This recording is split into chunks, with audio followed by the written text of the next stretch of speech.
फैसलों को टाला नहीं जाता है।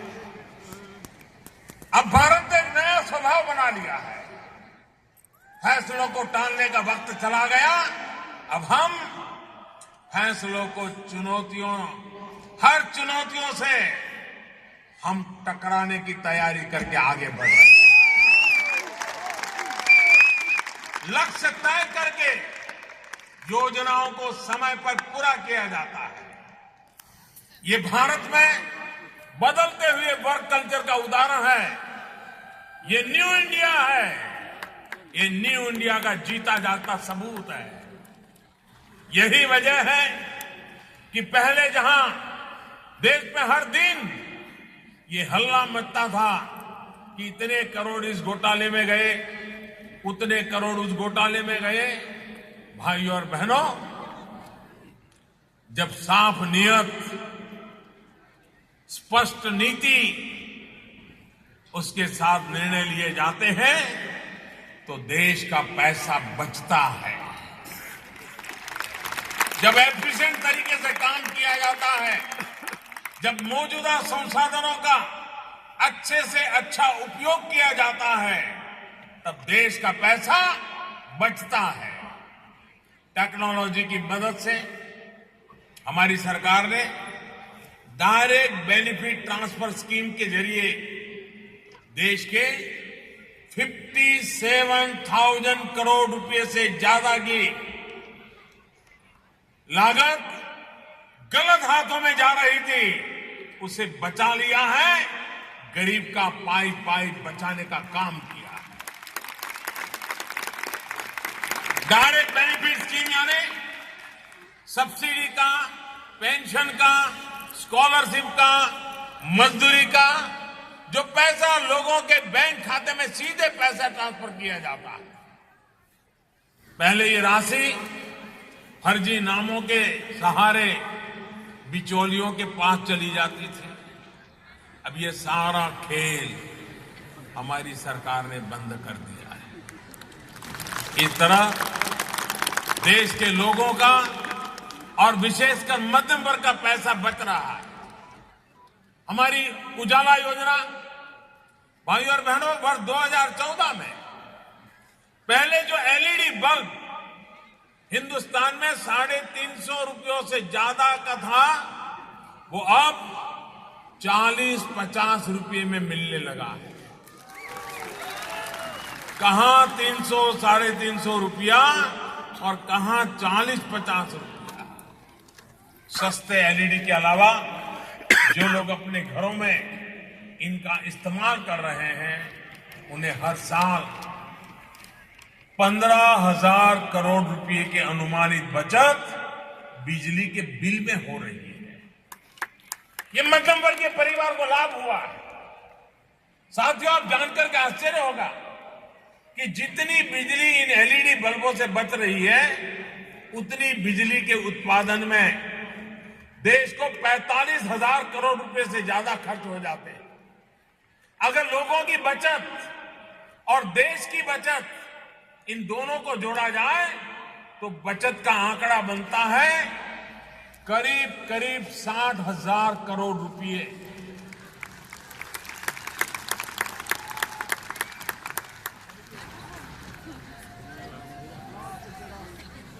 एक और उदाहरण है फर्टिलाइजर सेक्टर का। भाइयों और बहनों, हमारी नीतियां की वजह से एक भी नया फर्टिलाइजर प्लांट लगे बिना लगभग, पुरानों की मैं बात कर रहा हूं, एफिशिएंसी बढ़ाई और उसके कारण लीकेजेस को रोका। उसके कारण लगभग 18 से 20 लाख टन यूरिया ज्यादा उत्पादन होने लगा। ये 20 लाख टन यूरिया अलग प्रोड्यूस करने के लिए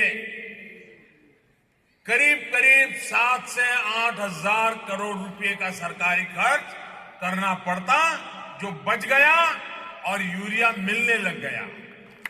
इतना ही नहीं, 3.5 से 4 हजार करोड़ रुपए की विदेश मुद्रा की बचत हुई है, जो बाहर से खरीदने में खर्च होता था। इसके अलावा सरकार को 800 से 900 करोड़ रुपए की सब्सिडी की भी इसमें बचत हुई है। यानी अकेले फर्टिलाइजर सेक्टर में पॉलिसी इंटरवेंशन से, एफिशिएंसी बढ़ाने से, मॉनिटरिंग करने से हमने देश के करीब करीब 12,000 करोड़ रुपए बचाए हैं, जो आपके हक का है, हिंदुस्तान वासियों के हक का पैसा है। भाई और बहनों, हम पहले की सरकारों के समय हुए पेट्रोलियम समझौते, गैस समझौतों, इसको जरा दोबारा देखने लगे। हम बारीकी से देखने लगे, भाई इतना सारा कैसे हुआ। अब 20-20, 25-25 साल के करार हुए हैं, 30 साल के करार हुए हैं। हमने जरा अध्ययन किया, अब भारत की साख भी बनी है। हमने उन देशों के साथ चर्चा की और आपको जानकर के खुशी होगी, कतर और ऑस्ट्रेलिया से हम जो समझौते हुए थे, उस समझौतों को रीनेगोशिएट किया और बदलाव हो चुका है। और इस बदलाव के कारण पहले जो रुपये दिए जाते थे, उसकी तुलना में 12,000 करोड़ रुपया कम देना पड़ेगा। ये 12,000 करोड़ रुपया देश का बचाया है। भाइयों और बहनों, ये सिर्फ 4 योजनाएं मैंने आपको गिनाई और इनसे देश को होने वाली बचत करीब करीब 1,40,000 करोड़ रुपए से भी ज्यादा है। आप बताइए मेरे प्यारे भाइयों बहनों, क्या 1,40,000 करोड़ रुपया जो पहले जाता था, वो गरीब के हक का था कि नहीं था? वो गरीब के हक का था कि नहीं था? वो पैसा बचना चाहिए था कि नहीं बचना चाहिए था? वो पैसा गरीब के काम आना चाहिए था कि नहीं आना चाहिए था? ये सरकार ने एक ईमानदारी को लेकर, इसी अप्रोच, इसी कमिटमेंट की वजह से देश में भ्रष्टाचार और काले धन के खिलाफ एक बड़ी लड़ाई भी साथ साथ हमने चला के रखी। करोड़ों कमाकर भी सरकार को टैक्स न देने वाले लोग, बेनामी संपत्ति खड़ी करने वाले लोग, फर्जी कंपनियां बनाने वाले लोग, काले धन का लेन देन करने वाले लोग, बड़ी बड़ी मछलियां इस समय सरकार की जांच के दायरे में है।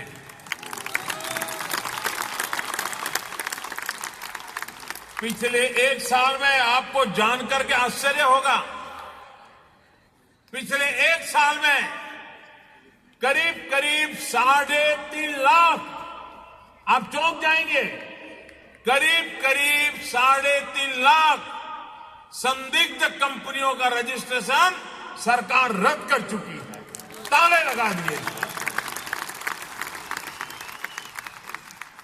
साथियों, मेरे देशवासी, इतनी मेहनत करके जो पैसा भारत भेजते हैं, वे देश की अर्थव्यवस्था को योगदान करता है। आप मेहनत करके कुछ न कुछ अपने घर भेजते हैं, वो पैसा जब देश की व्यवस्थाओं को बनाने में खर्च होता है तो उसकी ताकत अनेक गुना बढ़ जाती है और यहां बैठने वाले आपको भी एक संतोष होता है, समाधान होता है। ईमानदारी से की गई कमाई,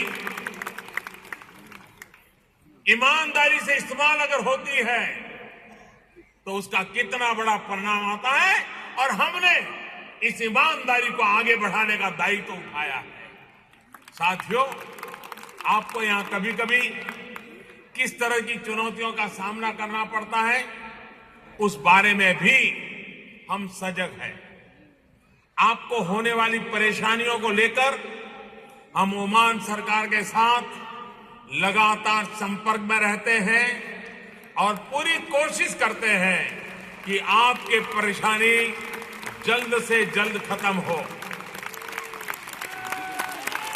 ई-माइग्रेट सिस्टम और मदद पोर्टल के माध्यम से भी आपकी दिक्कतों को कम करने का काम किया गया है।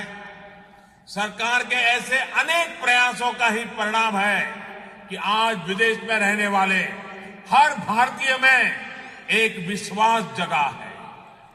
उसमें यह विश्वास आया है कि अगर वो संकट में फंसा तो उसके देश की सरकार उसे वापस देश लेकर जाने के लिए हाजिर हो जाएगी। विदेश में उसके परिवार का एक ऑनररी सदस्य ये भारत सरकार बन गई है। साथियों, सबका साथ सबका विकास की हमारी अप्रोच पूरे विश्व की सोच में बदलाव ला रही है। संयुक्त राष्ट्र संघ द्वारा अंतर्राष्ट्रीय योग दिवस का ऐलान, भारत की पहल पर इंटरनेशनल सोलर अलायंस का गठन ऐसे उदाहरण है जो भारत की बढ़ती साख और सामर्थ्य को परिभाषित कर रहे हैं। आपके सामर्थ्य, आपके अनुभव से देश को जो लाभ हो रहा है, पूरा राष्ट्र उसके लिए आप सभी का ऋणी है।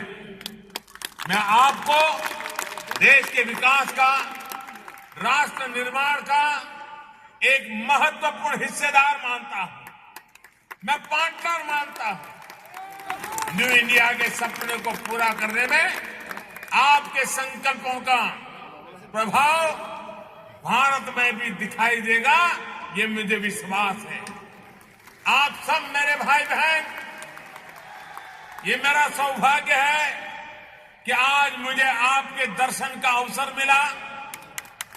आप स्वस्थ रहें, सकुशल रहें, इसी कामना के साथ मैं अपनी बात को समाप्त करता हूं। बहुत बहुत धन्यवाद। मेरी आपको बहुत बहुत शुभकामनाएं। मेरे साथ पूरी ताकत से बोलिए, भारत माता की।